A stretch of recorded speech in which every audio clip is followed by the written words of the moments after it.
کہ سیدنا عمار ابن یاسر رضی اللہ تعالیٰ عنہ کوفے کے منبر پر چڑھے اور سب سے اوپر والی سیڑھی پہ حسن ابن علی کو بٹھایا اور خود دوسری سیڑھی پر کھڑے ہو کر خطبہ دیا. امام بخاری نے ان کا خطبہ حضرت عائشہ کے فضائل والے چیپٹر میں ڈالا ہے. کیسا حق کا ٹیکا لگایا, عائشہ کے فضائل کے چیپٹر میں خطبہ ڈال دیا. کتاب الفتن میں بھی ڈالا 7100 اور سیدہ عائشہ رضی اللہ تعالیٰ عنہ علیہ السلام کے چیپٹر میں. عمار ابن یاسر نے احترام کرتے ہوئے حسن کو پہلی سیڑھی پہ بٹھایا, خود دوسری سیڑھی پہ بیٹھے. Point to be noted. اور کہا کہ لوگوں, سیدہ عائشہ, طلحہ اور زبیر بصرہ کی طرف روانہ ہو چکے ہیں مکے سے نکل کر. قصاص عثمان کا مطالبہ تھا تو امیر المومنین کا ہیڈ آفس تو مدینہ تھا, مدینے آتے, مدینہ اور بصرہ کی طرف. لیکن مسئلہ کچھ اور تھا. سیدہ عائشہ کو ورغلایا گیا تھا. انٹینشن بیچ میں اور لوگوں کی تھی, اپنی ان کی جو ہے وہ آپ سمجھ لیں خواہشات تھی جن کی وہ پیروی کے لیے سیدہ عائشہ کو مس یوز کیا انہوں نے. تو سیدہ عائشہ, طلحہ اور زبیر روانہ ہو چکے ہیں بصرہ کے لیے. اور اللہ کی قسم, عائشہ دنیا اور آخرت میں تمہارے نبی کی بیوی ہے. اب عمار ابن یاسر نے احترام نہیں جانے دیا. کیا کہا؟ دنیا میں بھی بیوی ہے تمہارے نبی کی اور آخرت میں بھی, یعنی جنتی عورت ہے. لیکن اللہ نے تمہیں آزمائش میں ڈال دیا ہے کہ تم اللہ کی اطاعت کرتے ہو یا عائشہ کی اطاعت کرتے ہو. اندازہ کریں, اللہ کی اطاعت اور عائشہ کی اطاعت اپوزٹ آ گئے ہیں. اب تمہارا امتحان ہے کہ اللہ کی اطاعت کرتے ہو یا عائشہ کی. اللہ کی اطاعت کیوں؟ سورۃ النساء آیت نمبر 59 ہے, یا ایھا الذین آمنوا اطیعوا اللہ واطیعوا الرسول واولی الامر منکم. اے ایمان والو, اللہ کی اطاعت کرو اور رسول کی اطاعت کرو, اور تم میں جو حکمران بنا ہو اس کی بھی اطاعت کرو. تو حاکم وقت جو خلیفۃ المسلمین ہو اس کی اطاعت اللہ کی اطاعت میں داخل ہے, لیکن وہ اوپن نہیں ہے. اس میں فَإِن تَنَازَعْتُمْ فِي شَيْءٍ فَرُدُّوهُ إِلَى اللَّهِ وَالرَّسُولِ. اگر جھگڑا ہو تو اللہ اور اس کے رسول کی طرف پلٹاؤ, اور وہ ہم نے پلٹا دیا ہے. اللہ اور اس کا رسول گواہی دے رہے ہیں کہ علی حق پہ ہیں, وہاں پہ پلٹا کے دیکھ لیں. تو اللہ نے آزمایا ہے کہ تم عائشہ کی اطاعت کرتے ہو یا اس کی, یعنی اللہ کی اطاعت کرتے ہو. تو یہ الحمدللہ امام بخاری نے زبردست کام کیا. اور اگر وہ آج کل کے ریال والا معاملہ ہوتا تو وہ آدھی حدیث لکھتے کہ عائشہ دنیا اور آخرت میں تمہارے نبی کی بیوی ہیں. اتنی حدیث بھی کافی تھی نا. لیکن امام بخاری نے حق کا ٹیکا امت کو لگا دیا کہ اللہ نے آزمایا ہے کہ تم اللہ کی اطاعت کرتے ہو یا عائشہ کی. یہ عمار ابن یاسر کا خطبہ امام بخاری نے عوام الناس کے لیے لکھا ہے. یعنی کل تک ہم لوگوں کہتے تھے حدیثیں پڑھیں, بخاری مسلم میں نماز کا طریقہ لکھا ہے, تو لوگ خوش ہوتے تھے. جب ہم یہ بتاتے ہیں وہ کہتے ہیں نہیں جی احادیث تو ڈائریکٹ نہیں پڑھنی چاہیے, گمراہ ہو جائیں گے. یہ بات کوئی بریلوی دیوبندی کر رہا ہو یا شیعہ کر رہا ہو تو بات سمجھ آتی ہے. اگر اہل حدیث بھی یہ بات کرنا شروع کر دیں تو پھر ان کے اوپر تو 4 تکبیریں پڑھ کے جو ہے نا ان کو دفنا دینا چاہیے, اس طرح کے لوگوں کو کہ جن لوگوں کی یہ سوچ بن چکی ہے. تو ہم بخاری مسلم کی رفع الیدین والی حدیثوں کو بھی مانتے ہیں اور آل امیہ کی بدماشی کے خلاف جو احادیث ہیں ان کو بھی مانتے ہیں. بلکہ امام مسلم نے تو مقدمے میں لکھا کہ میں عوام الناس کے لیے حدیثیں لکھ رہا ہوں. صحیح مسلم کا مقدمہ ہے, مسئلہ 156 میں نے اس کو ڈسکس بھی کیا ہے الحمدللہ. اچھا, اب میرے بھائیو چھٹی حدیث, تھرڈ لاسٹ آج کی, صحیح بخاری سے, وہ بھی یہ بھی بخاری سے. اور بخار چڑھ جائے کسی نو کنزیکٹو تیسری حدیث بخاری سے 4425. اچھا, اور یہ واقعی بخار چڑھانے والی حدیث ہے. سیدنا ابو بکرہ رضی اللہ تعالی عنہ کہتے ہیں, ایک ہے ابو بکر, یہ ہے ابو بکرہ رضی اللہ تعالی عنہ. یہ کہتے ہیں جنگ جمل کے دنوں میں مجھے اپنے محبوب صلی اللہ علیہ وسلم کی ایک حدیث سے بڑا نفع پہنچا. میں نے ارادہ کیا کہ میں عائشہ کا ساتھ دوں علی کے خلاف, لیکن پھر مجھے نبی صلی اللہ علیہ وسلم کی ایک حدیث یاد آ گئی. میں کہتا ہوں یہ تھے صحیح اہل حدیث اور اہل سنت. ایک حدیث یاد آ گئی کہ میں نے نبی صلی اللہ علیہ وسلم سے یہ بات خود سنی تھی جب آپ صلی اللہ علیہ وسلم کے مبارک دور میں ایران کا جو بادشاہ تھا وہ مر گیا, کسرا. تو ایران والوں نے ایک عورت کو اپنا حکمران بنا لیا. تو نبی صلی اللہ علیہ وسلم نے ارشاد فرمایا تھا وہ قوم کبھی بھی فلاح نہیں پا سکتی, کبھی کامیاب ہی نہیں ہو سکتی وہ قوم جو اپنی لیڈرشپ کسی عورت کے حوالے کر دے. تو جب ان لوگوں نے عائشہ کو اپنا لیڈر بنایا تو مجھے وہ حدیث یاد آ گئی. میں نے کہا یہ لوگ کبھی کامیاب نہیں ہوں گے.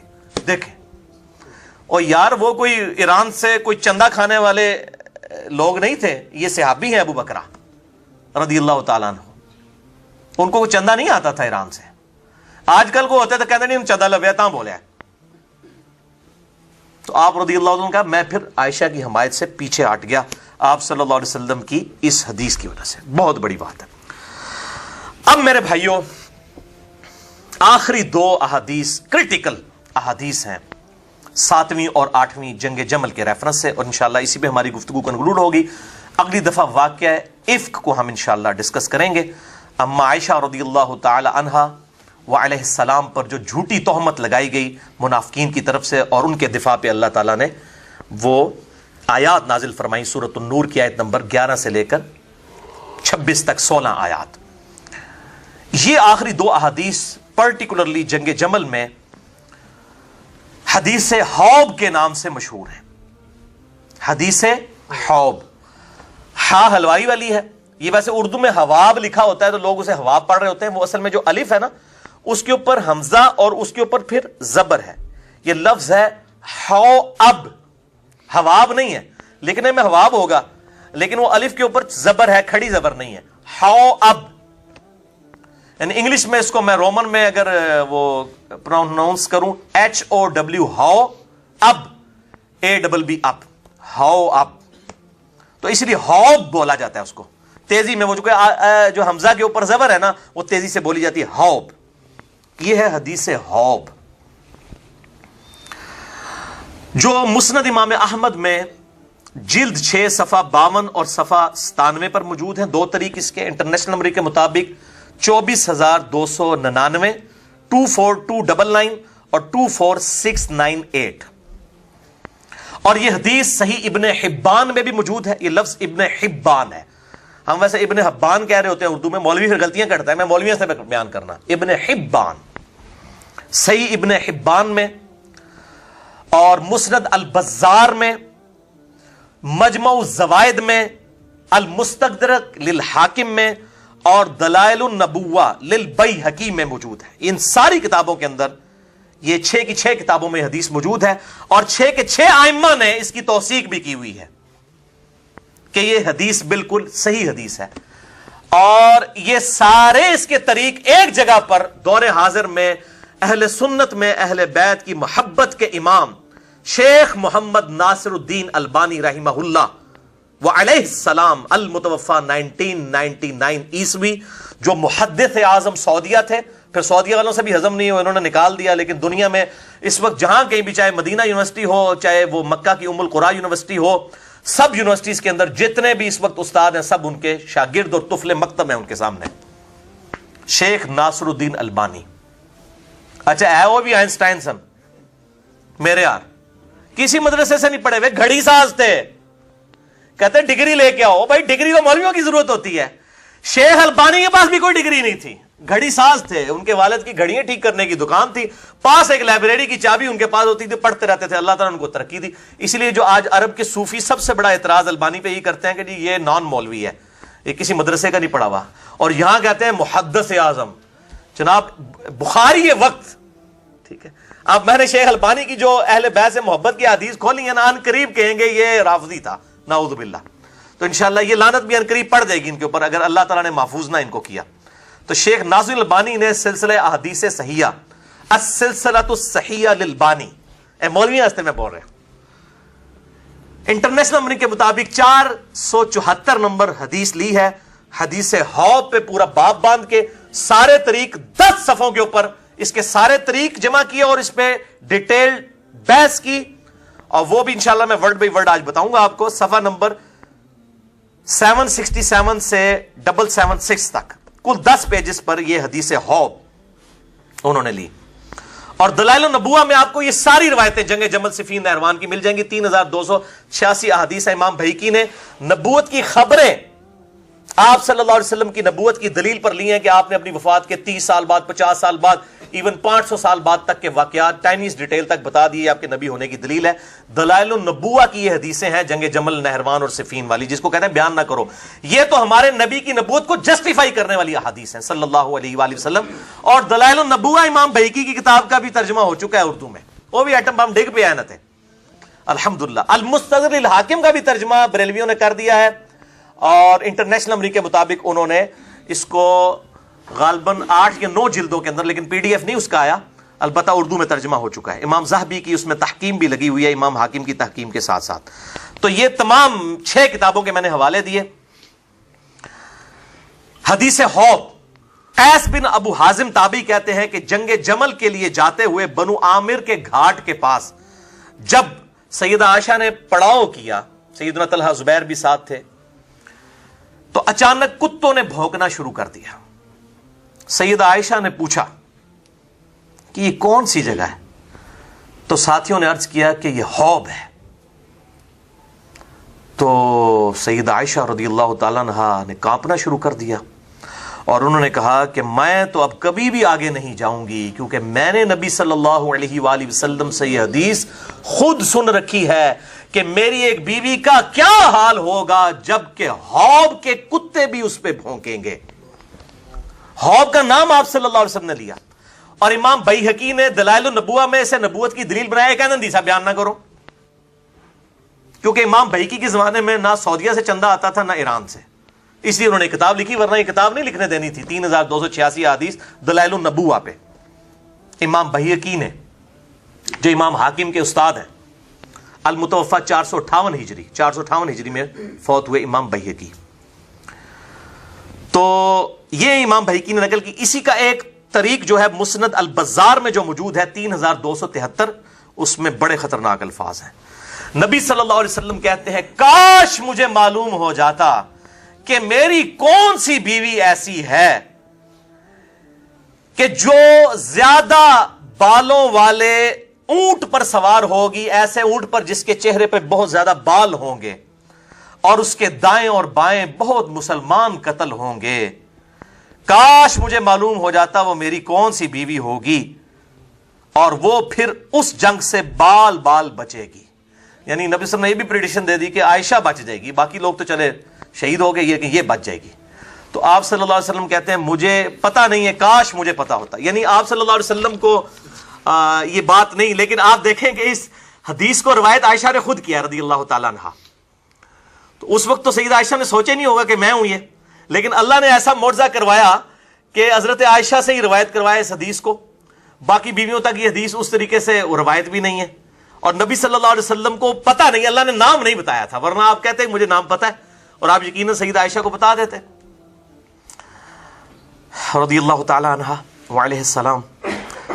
تو یہ جو حدیث حوض ہے میرے بھائیوں, اس کو تمام محدثین نے صحیح کہا ہے, چاہے وہ امام حاکم ہو المتوفی 405 ہجری, امام ابن حبان ہو المتوفی 354 ہجری, اور امام بیہقی ہو المتوفی 458 ہجری, امام ذہبی ہو المتوفی 748 ہجری, امام حیثمی ہو ابن حجر اسقلانی کے استاد المتوفی 807 ہجری, امام ابن حجر اسقلانی ہو 852 ہجری المتوفی, یا شیخ ناصر الدین البانی رحمہ اللہ المتوفی 1999 عیسوی, یا شیخ زبیر علی زئی رحمہ اللہ المتوفی 1435 ہجری بمطابق 10 نومبر 2013 رحمہم اللہ اجمعین ورضی اللہ عنہم اجمعین وعلیہم السلام. یہ سب کے سب لوگوں نے اس حدیث کو صحیح کہا ہے, اور دور حاضر میں شیخ شعیب آرنوت ہوں, یا ہمارے جیلم شہر کے شیخ غلام مصطفیٰ ظہیر صاحب حافظہ اللہ تعالی, میں ان کے لیے دعائے خیر کروں گا, اللہ ان کی حفاظت کرے ناسبیوں سے کہ ان کے ہتھے نہ چڑھیں. وہ تو ہمارے جیلم شہر کے, میں ان کی بڑی قدر کرتا ہوں. وہ تو شاید مجھے مسلمان بھی نہ سمجھتے ہوں, میرے سلام کا جواب بھی نہیں دیتے کئی سالوں سے. تو بہرحال ہم تو علمی قدر کرنے والے, ہم جذباتی لوگ نہیں ہیں, ہم علم کے میدان کے شاہ سوار ہیں. تو علم کے میدان میں جذبات کی کوئی حیثیت نہیں ہوتی, بلکہ ہمارے درس سے کوئی بھائی مسجد میں صف میں کھڑے ہوئے ہونا تو وہ ان کے ساتھ پاؤں سے پاؤں نہیں ملاتے, 1 فٹ دور کھڑے ہو جاتے ہیں. اور اس کی ہم نے ویڈیو بھی بنائی ہے, ہم نیٹ پہ نہیں چڑھا رہے, ورنہ ان کی طرح یہ ہم ذلیل کام کریں تو اس طرح کی ویڈیوز جو ہے نیٹ پہ چڑھانا شروع کر دیں کہ یہ لوگ سننے سے کتنی محبت کرتے ہیں. تو شیخ غلام مصطفیٰ ظہیر صاحب نے بھی اس حدیث کو صحیح کہا, بلکہ اللہ تعالیٰ ان کو جزائے خیر دے, انہوں نے حدیث حوض جو ہے نا جی, اس کے دفاع کے اوپر ایک پورا ریسرچ پیپر لکھ دیا. یہ بڑی نیکی کی ہے انہوں نے. یہ جناب فرحان بھائی ذرا دکھائیں تاکہ غلام مصطفیٰ ظہیر صاحب بھی ہماری پارٹی میں آ جائیں. یہ میرے بھائیوں ان کا رسالہ ہے ماہنامہ السنہ 70 نمبر. یہ شیخ زبیر لیزئی رحمہ اللہ علیہ السلام کے شاگرد رشید ہیں. اب ویسے ان کے بہت خلاف ہیں. نجی محفلوں میں کہتے ہیں شیخ زبیر کو علی نے گمراہ کیا اور علی کو شیخ زبیر نے گمراہ کیا. یہ ہمارے پاس سکہ راوی موجود ہیں, اس طرح کے الفاظ وہ استعمال کرتے ہیں. ان ویڈیو میں رحمہ اللہ کہتے ہیں. تو بہرحال ہم کہتے ہیں جو ویڈیو میں کہتے ہیں وہی وہ اپنے باطن میں بھی ہو جائیں. یہ انہوں نے حدیث حوض کے اوپر اس السنہ 70 نمبر میں اس میں جو آخری ہیڈنگ ہے قارئین کے سوالات, ویسے انہوں نے ہیڈنگ نہیں بنائی حدیث حوض, ہونا چاہیے تھا یہاں ہیڈنگ بناتے ہیں قارئین کے سوالات, اس میں حدیث حوض کا انہوں نے دفاع کیا. الحمدللہ یہ ریسرچ پیپر جو ہے لکھا ہے, کیونکہ کچھ لوگوں نے اس حدیث کا انکار کیا تو انہوں نے اس حدیث کا دفاع لکھا کہ تمام محدثین حدیث حوض کو, یہ کتے بھونکنے والی حدیث کو بالکل صحیح کہتے ہیں الحمدللہ. تو آج کی 8ویں اور آخری حدیث اما عائشہ رضی اللہ تعالی عنہا وعلیہ السلام کی توبہ سے متعلق کہ انہوں نے رجوع کیا. وہ ہے میرے بھائیوں صحیح بخاری میں انٹرنیشنل نمبر کے مطابق 1391, یہ بھی صحیح بخاری سے.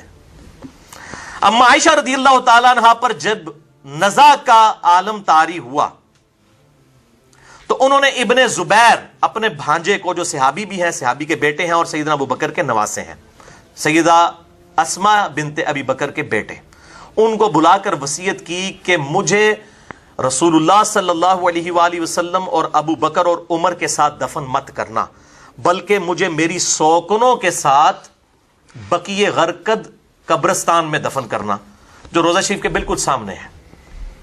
میں نہیں چاہتی کہ ان 3 ہستیوں کی وجہ سے ابو بکر, عمر اور ہمارے محبوب صلی اللہ علیہ وآلہ وسلم جو ان کے شوہر بھی تھے, ان تینوں کی وجہ سے لوگ میری تعریف کریں. یہ کتنی خوش نصیب ہے ان کے ساتھ دفن ہوئی ہے.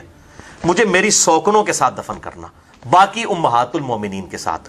بخاری میں اتنے ہی الفاظ ہیں, لیکن اسی کا ایک طریق جو ہے المصنف ابن ابی شیبہ میں انٹرنیشنل نمبر کے مطابق 37,772 ہے کہ آخری وقت میں انہوں نے وصیت کی. یہی الفاظ ہیں جو بخاری والے ہیں کہ مجھے میری سوکنوں کے ساتھ دفن کرنا. پھر اس میں بڑے خطرناک الفاظ ہیں. انہوں نے اپنی ریزن بھی بتائی کہ میں کیوں چاہ رہی ہوں کہ مجھے وہاں پر دفن کیا جائے. فَإِنِّي كُنْتُ أَحْدَثْتُ بَعْدَهُ حَدَثًا, کہ بے شک میں نے رسول اللہ صلی اللہ علیہ وسلم کی وفات کے بعد وہ غلط کام کر دیا جو مجھے نہیں کرنا چاہیے تھا. ایک نیا کام مجھ سے سرزد ہو گیا. یہ ویسے میں احتراماً یہ لفظ بول رہا ہوں احدثت, ویسے اس کو آپ یاد کریں کل محدثۃ بدعہ, ہر نیا کام بدعت ہے. سیدہ عائشہ نے عاجزی کے طور پر اپنے لیے لفظ استعمال کیا. ظاہر خلفائے راشدین کے خلاف خروج تو بدعت تو ہے, لیکن انہوں نے توبہ کی کہ مجھ سے یہ والا معاملہ غلطی والا ہوا. اور ظاہر ہے قرآن حکیم میں واضح آیا ہے سورۃ الاحزاب کی آیت نمبر 33 میں, اے نبی کی بیویوں گھروں میں ٹھہری رہو. تو ان کو یہ چیز یاد آتی تھی کہ مجھے تو گھر میں ٹھہرنے کا حکم تھا حضور کی زندگی میں صلی اللہ علیہ وسلم, اور میں آپ کی زندگی کے بعد جو ہوں وہ اس طریقے سے حوض والا معاملہ بھی ہوا. اور پھر اس حدیث حوض کے اندر کچھ الفاظ مجھ سے مس ہو گئے. اس میں الفاظ یہ ہیں کہ پھر حضرت زبیر نے جو ہے, جب انہوں نے کہا میں نہیں جاؤں گی ساتھ, حضرت زبیر رضی اللہ تعالیٰ عنہ نے حضرت عائشہ کو کہا کہ نہیں اماں آپ کو اس لیے لے کے جا رہے ہیں تاکہ کوئی مسلمانوں کے درمیان صلح ہو جائے, کیونکہ اماں ادھر سے واپس ہو جاتی تو جنگ جمل ہونی کوئی نہیں سی, کیونکہ اماں کے نام کے اوپر ہی سارے معاملات کھڑے کیے ہوئے تھے نا. جیسے یہاں پہ بھی آج وہ جو سیاسی جماعتیں ہیں وہ اپنے لیڈرز کے نام کے اوپر ان کو کیش کروا رہی ہوتی ہیں نا, خود تو ان کے کرتوت اس طرح کے نہیں ہوتے ہیں. تو وہ اماں کے نام جو ہے وہ کیش کروانے کے لیے سیدہ عائشہ رضی اللہ تعالی عنہا وعلیہ السلام, تو وہ ان کو لے گئے. بہرحال شرمندہ تھی. سلسلہ احادیث صحیحہ میں شیخ البانی نے 474 نمبر حدیث میں یہ سارے طریق جمع کیے ہیں حدیث حوض کے 10 صفحوں کے اوپر, 767 سے 776 تک. اور پھر جو انہوں نے کمنٹس کیے ہیں نا وہاں پہ میرے بھائیو ایسے ایسے طریق انہوں نے جمع کیے ہیں. امام ابن عبد البر کی کتاب الاستیعاب میں سے انہوں نے وہ نقل کیا کہ اما عائشہ جب واپس آئی نا تو بڑی شرمندہ تھی, اور انہوں نے عبداللہ بن عمر کو کہا کہ عبداللہ بن عمر تو نے مجھے کیوں نہیں روکا جب میں جا رہی تھی جمل کے لیے, تو ہی مجھے روک لیتا. ان کا اماں تیرا بھانجا جو ہے نا عبداللہ ابن زبیر وہ اتنا تیری رائے پہ غالب ہو چکا تھا کہ اس وقت تجھے کسی کی بات سمجھ ہی نہیں آ رہی تھی, تو نے کدھر روکنا تھا اگر میں روکتا بھی. اس طرح کے کافی طریق انہوں نے جمع کیے. اور الحمدللہ یہ جو شیخ ناصر الدین البانی ہے رحمہ اللہ, جن کو میں کہتا ہوں کہ وہ نیوٹن اور آئنسٹائن تھے اہل سنت کے، کہ ان کے پاس جو ہے وہ ڈگری تو کوئی نہیں تھی، گھڑی ساز تھے، ہماری طرح وہ انجینئر ہی تھے آپ کہہ لیں اس اعتبار سے، لیکن اللہ نے ان کو توفیق دی حدیث حوض پہ جو 474 نمبر انہوں نے سارے یہ طریق جمع کیے حدیث حوض کے، یہ کتے بھونگنے والی حدیث کے، اس کے بعد انہوں نے جو اپنے کمنٹس کیے ہیں نا وہ سنی اور شیعہ دونوں کے لیے اصلاحی کمنٹس ہیں، پازیٹیو کمنٹس۔ اب یہ سنیوں کو ہضم ہو جائے تو بڑی بات ہے، شیعہ کو تو چھوڑیں، ہم سنیوں کے لیے کمنٹس پڑھ کے سنانے لگے ہیں کہ یہ بتائیں کہ شیخ ناصر الدین البانی یہ اہل سنت کے امام ہیں، اور آج کی ڈیٹ تک تو امام ہی ہیں، بعد میں کوئی ان کو خارج کر دے تو وہ، ویسے تو اب وہ اتنے بڑے ہو چکے ہیں کہ نہ تو اب شیخ زبیر صاحب سے کوئی جان چھڑا سکتا ہے نہ شیخ البانی سے، وہ پرسنالٹیز اتنی بڑی ہو چکی ہیں، اور شیخ زبیر صاحب کی پرسنالٹی اس لیے بھی بڑی ہوگی کہ دارالاسلام کے ذریعے پوری دنیا میں اس وقت جو سب سے بڑا ادارہ ہے اردو اور انگلش کتابوں کا دارالاسلام، انہوں نے ابو داؤد، ترمذی، نسائی، ابن ماجہ شیخ زبیر صاحب کی تحکیم کے ساتھ چھاپی ہوئی، شیخ البانی کی نہیں۔ ایون جو بڑے گورے بار مسلمان ہو رہے ہیں نا، انہوں نے بھی جو ابو داؤد، ترمذی، نسائی، ابن ماجہ اٹھائی ہوتی ہے نا انگلش والی، وہ شیخ البانی کی تحکیم والی نہیں ہوتی، شیخ زبیر کی تحکیم والی ہوتی ہے، تو ان سے جان تو نہیں چھڑا سکتے۔ اور شیخ زبیر صاحب نے اس حدیث کو صحیح کہا، اور کہیں گے کہاں کا ہے؟ ویڈیو میں کہا ہے، میں نے وہ ویڈیو ریکارڈ کی ہوئی ہے، ہماری ویب سائٹ پہ رکھی ہوئی ہے، جس میں انہوں نے کہا میں نے سوال لکھ کے دیا تھا حدیث حوض والا، تو انہوں نے کہا وہ حدیث صحیح ہے، ہم حضرت علی کو اسی لیے حق میں مانتے ہیں کہ حدیث حوض والا معاملہ سیدہ عائشہ کے بارے میں تھا، تو ویڈیو میں ریکارڈڈ ہے۔ انہوں نے خیال آتے بعد شیخ زبیر صاحب کو یہ کہتے ہوتے تھے یار تسی کیا کر چھڑے علی نو ساری ویڈیو ریکارڈ کرواتی ہیں۔ یہ جو ہماری ویڈیو ریکارڈ ہے جون کے مہینے کی 2009 کی، ایک مسجد کے اندر جو شیخ زبیر صاحب کے ساتھ 40 کوسچنز تھے، وہ ہماری ویب سائٹ پہ رکھی ہے، 40 کوسچنز وذ شیخ زبیر علی زئی صاحب، اور اس کے علاوہ سے کلپ بھی حدیث حوض والا چڑھا ہے، اس کے اندر حدیث حوض کو انہوں نے بالکل صحیح کہا ہے۔ اب شیخ البانی کے آپ ذرا کامنٹ سنیے، وہ کہتے ہیں کہ جو اما عائشہ نے کہا نا فَإِنِّي كُنْتُ أَحْدَثُ بَعْدَهُ حَدَثًا، کہ مجھ سے حضور کی وفات کے بعد ایک نیا کام سرزد ہو گیا، تو شیخ البانی کے کامنٹس ورڈ بائی ورڈ، یہ کسی بریلوی، دیوبندی، اہل حدیث، شیعہ، مولوی کے نہیں ہیں، شیخ البانی کے کامنٹس ہیں، جو عرب و عجم میں حدیث کی فیلڈ کے امام ہیں، المتوفہ 1999 عیسوی، محدث اعظم سعودیہ۔ یہ کہتے ہیں سعودیہ کیوں کہتا ہے؟ بھائی سعودیہ والوں نے ان کو محدث اعظم بنایا تھا، بعد میں نکال دیا۔ البانیہ، مجھے پتا ہے البانیہ کہ وہ البانیہ کے رہنے والے تھے، کہتے ہیں انہوں پتہ ہی نہیں ہے، تو مولوی وہ باتیں پکڑتے ہیں، اس لیے میں ساتھ کلیئر بھی کرتا ہوں۔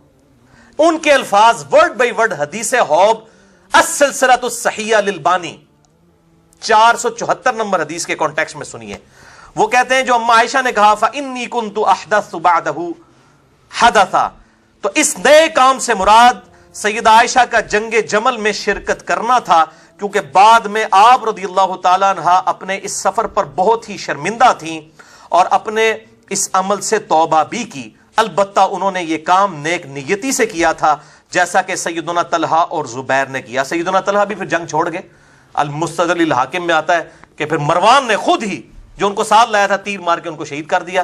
یہ 72 حدیث میں نے ساری روایتیں جمع کی ہیں۔ اس میں زیادہ سے زیادہ یہ اعتراض کیا جا سکتا ہے، اب یہ کہتے ہیں کہ اعتراض کوئی شخص حضرت عائشہ پہ کر سکتا ہے تو اس کا جواب بھی سنیں، اعتراض بڑا خطرناک ہے اور جواب اس سے زیادہ خطرناک ہے۔ وہ کہتے ہیں سیدہ عائشہ کو جب حوض مقام کے بارے میں معلوم ہوا تو انہیں واپس چلے جانا چاہیے تھا، لیکن اسی حدیث میں مذکور ہے کہ وہ واپس نہیں گئیں۔ یہ بات ام المومنین کو زیبا تو نہیں تھی؟ اس سلسلے میں ہمارا جواب یہ ہے، جواب بڑا کوڑا ہے، ہضم ہو جائے جے سنیا نو، سنیا دا امامت ہضم کرو۔ ہمارا جواب یہ ہے کہ ضروری نہیں کہ ہر کمال والی صفت ہی صحابہ کے لائق ہو، کیونکہ لغزش سے مبرہ صرف اللہ تعالی کی ذات ہے۔ وہ کہتے ہیں اللہ سے لغزش نہیں ہو سکتی۔ کسی سنی مسلمان کے لیے یہ مناسب نہیں کہ وہ اپنی قابل احترام شخصیات صحابہ کرام علیہم رضوان کے بارے میں اتنا غلو کرے کہ انہیں معصوم شیعہ اماموں کی صف میں کھڑا کر دے۔ انہوں نے کہا شیعہ دے 12 نو معصوم سمجھتے ہیں، ان 12 کو ہم بھی مانتے ہیں، ائمہ کو، اہل سنت کے بھی ائمہ، اور سنی جو ہے سارے صحابہ کو ہی معصوم مانتے ہیں۔ وہ کہتے ہیں آپ تو 4 ہاتھ آگے نکل گئے ہو، آپ کو یہ زیب نہیں دیتا کہ آپ وہی کام شروع کر دیں؟ اتنا غلو کرے کہ انہیں معصوم شیعہ اماموں کی صف میں لا کھڑا کرے۔ ہم اس بات میں شک نہیں کرتے کہ ام المومنین کا یہ خروج اصل میں خطا پر مبنی تھا، اس لیے جب انہیں معلوم ہوا کہ حوض کے بارے میں رسول اللہ صلی اللہ علیہ وسلم کی پیشن گوئی پوری ہو گئی ہے تو انہوں نے واپسی کا ارادہ بھی کر لیا تھا. البتہ سیدنا زبیر نے انہیں یہ کہہ کر واپسی کے ارادے کو چھوڑنے پر قائل کر لیا کہ شاید آپ کی وجہ سے صلح ہو جائے. ظاہر ہے جی وہ تقدیر کا غلبہ تو ہونا تھا، لیکن تقدیر کے غلبہ آج کی ڈیٹ میں ہم کہہ سکتے ہیں، ورنہ تو ہر گناہ کرنے کے بعد کوئی تقدیر پہ ہی پھینک دے گا. جب بعد میں تو یہ بات ہو سکتی ہے، ہاں ہونے سے پہلے کوئی نہیں کہہ سکتا کہ چونکہ میری تقدیر میں لکھا ہے اس لیے میں نے ضرور یہ کام کرنا ہے. جب ہو گیا تو پھر انسان یہ کہتا ہے کہ جو میری تقدیر میں لکھا تھا.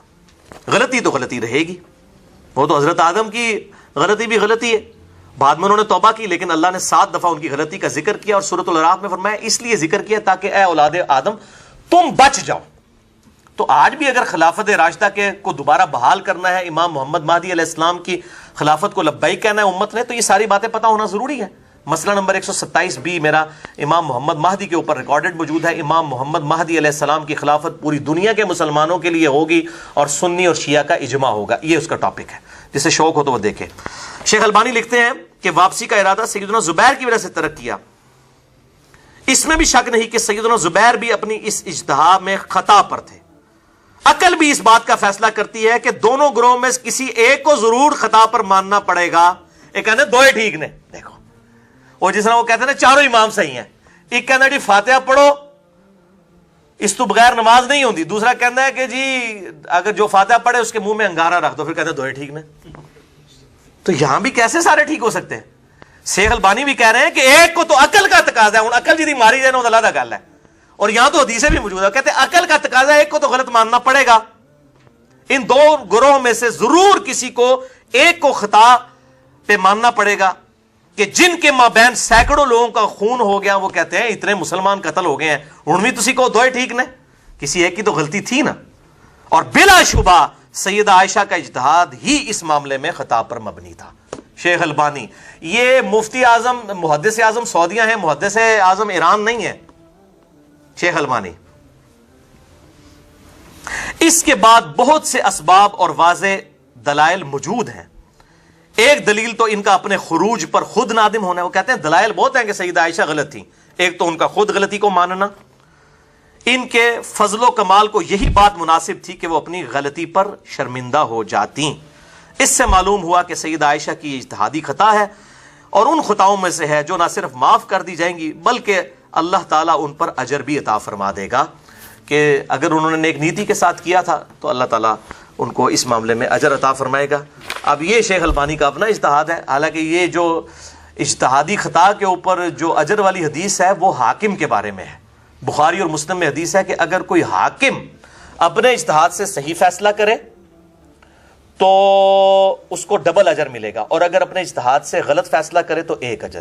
یعنی سیدنا علی اگر یہ قتال غلط کرتے تو ان کو ایک اجر ملتا، اور صحیح انہوں نے کیا تو ان کو دگنا اجر.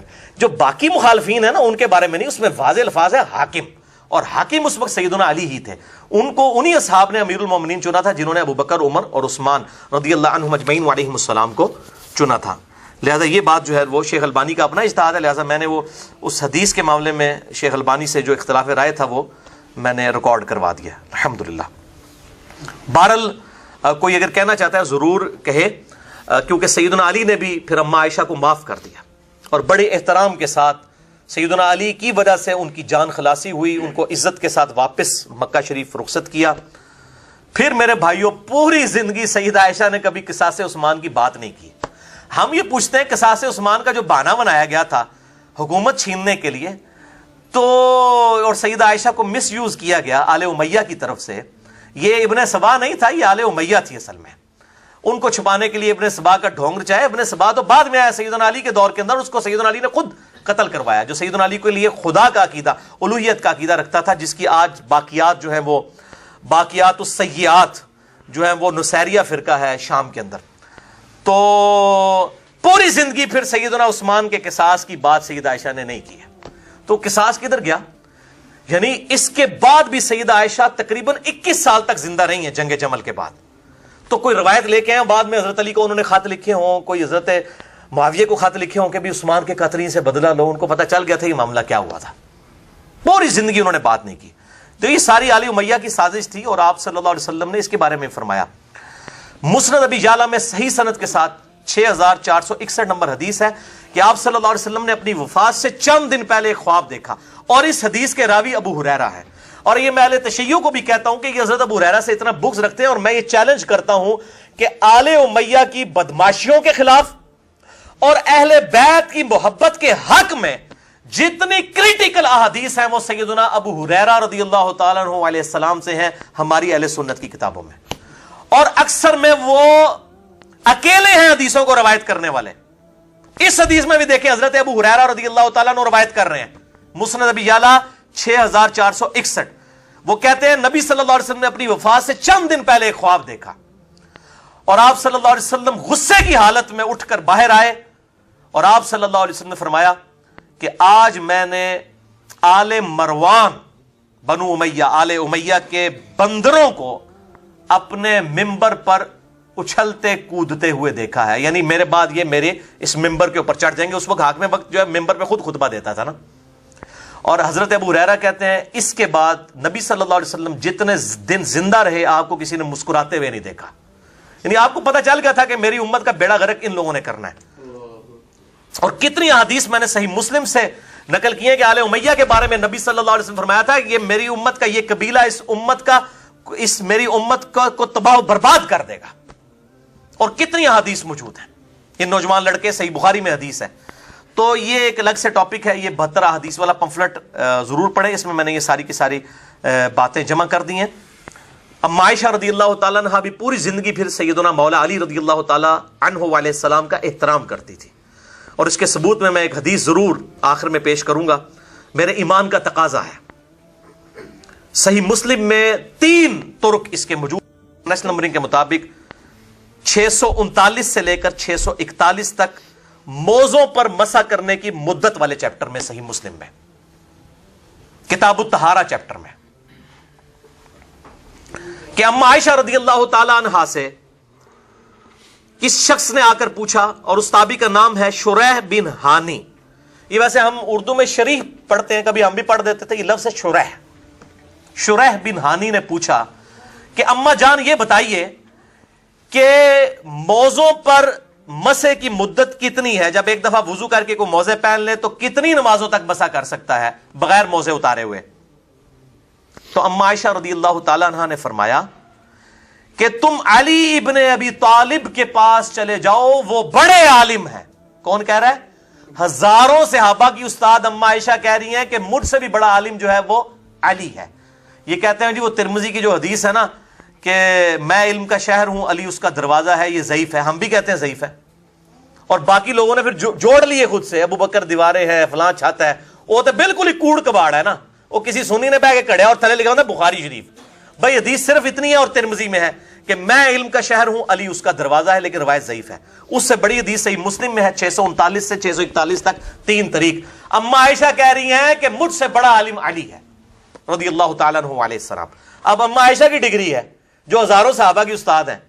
اچھا، اور دوسرے الفاظ بڑے زبردست ہیں. اما عائشہ کہتی ہیں کہ تم علی کے پاس جاؤ، ان کو نبی صلی اللہ علیہ وسلم کا زیادہ قرب تھا سفر میں. بیوی قریب ہوتی ہے یا دوست قریب ہوتا ہے؟ اور اما عائشہ کہہ رہی ہیں علی کو زیادہ قرب تھا نبی صلی اللہ علیہ وسلم کے ساتھ سفر میں، وہ زیادہ ہوا کرتے تھے. کیونکہ اما عائشہ تو چند سفروں میں گئی نا. وہ تو اگلی دفعہ حدیث افک میں آپ سنیں گے آپ صلی اللہ علیہ وسلم قرآن اندازی کرتے تھے، جس بیوی کا نام نکلتا تھا اس بیوی کو لے کے جاتے تھے. ساری بیویوں کو ساتھ نہیں لے کے جاتے تھے سفر میں. تو لیکن حضرت علی ہر جنگ میں ساتھ ہوتے تھے سوائے غزوہ تبوک کے، اور اس میں بھی بخاری مسلم میں حدیث ہے حضرت علی رو پڑے کہ یہ ایک جنگ ہے کہ میں نہیں آپ کے ساتھ جا رہا. آپ صلی اللہ علیہ وسلم فرمایا علی تو اس بات پہ خوش نہیں کہ تیری میرے ساتھ وہی نسبت ہے جو سیدنا ہارون علیہ السلام کی موسیٰ علیہ السلام کے ساتھ تھی، مگر میرے بعد کوئی نبی نہیں. یہ بخاری اور مسلم دونوں میں حدیث ہے. امام بخاری امام مسلم اس حدیث کو سیدنا علی کے فضائل میں پہلی حدیث لے کے آئے ہیں، اور ان 72 حدیث میں بھی میں نے ڈالی ہے. تو غزوہ تبوک کے موقع پر اپنا اسسٹنٹ چھوڑ کر گئے سیدنا علی کو رضی اللہ تعالیٰ عنہ. تو اب یہ پھر سیدنا علی کے پاس جب شریح ابن ہانی آئے تو مولا علی رضی اللہ تعالیٰ عنہ علیہ السلام نے کہا کہ ہاں نبی صلی اللہ علیہ وسلم نے مقیم کے لیے 1 دن اور 1 رات یعنی 24 گھنٹے، اور مسافر کے لیے 3 دن اور 3 رات یعنی 72 گھنٹوں تک موضوع پر مسح کرنے کی اجازت مرحمت فرمائی ہے.